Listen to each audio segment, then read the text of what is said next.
me and Joe Stevenson won the Ultimate Fighter, and Dana White or Joe Silva called me and wanted me to be his coming out party, basically. And I was like, okay, I'll fight him. And they offered me 3,000 to show him 3,000 to win. I was like, come on, like what's he getting? And they're like 10-10 or something. He won the Ultimate Fighter. I was like, I just beat him, or not just, but I had beat him in a minute and a half or 2 minutes before. I was like, I'm not fighting him for a quarter of what he's getting. And it ended up, not happening. We got in a big argument about it. I end up they call me. Big argument with who? With Joe Silva or somebody else? With Joe Silva. And he's probably not used to people standing up for themselves, I'm thinking. Yeah, and I said no, and they call me back like, tell you what, we'll give you 4-4, and Joe starts talking shit. And I'm like, fine, I'll do it.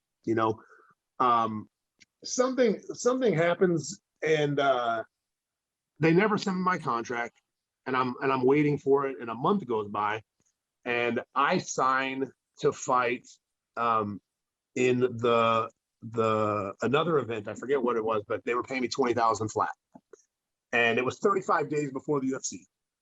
And I said, and then they see that I signed that contract, and they call me and say, hey, you can't fight that fight. You're fighting for us. I said, man, I never even got a contract from you guys.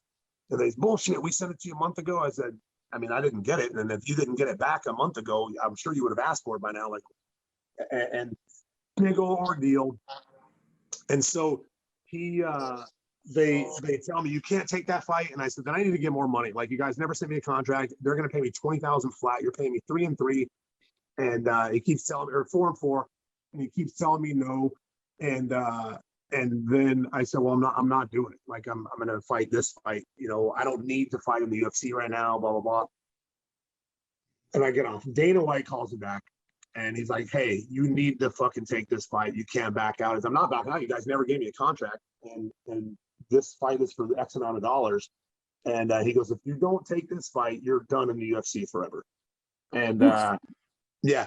And I said, hey, and they've given me tickets to the UFC plenty of times before, him or Joe.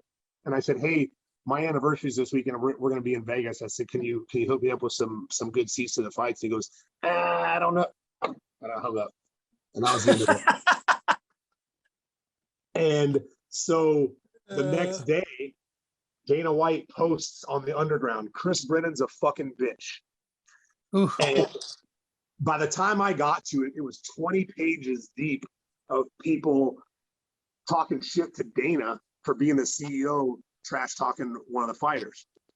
And I didn't even get on for a long time. It was 1,000-something comments. And I ended up going to that UFC. And while I'm at that UFC, I'm walking out of the pool, and I hear Chris Brennan. And I look back between these wrought iron fence. There's people sitting eating lunch by the pool. And it was Yukino from Pride. And she says, come here. Calls me over. I sit down right then, and we iron out a deal. And so I get my Pride deal at one of the UFCs. Nice. I leave home. That's on a Saturday. I get home on Sunday. They call me on Monday and said, hey, you want to fight in our next event? And I was like, fuck yeah. And they said, okay, it's Sunday. You're going to fly out Wednesday. And I was like, oh, what? And I hadn't been trained. I was in the process of opening a school in where are you at weight-wise? Check out the full interview on iTunes, Spotify, and all major podcast platforms.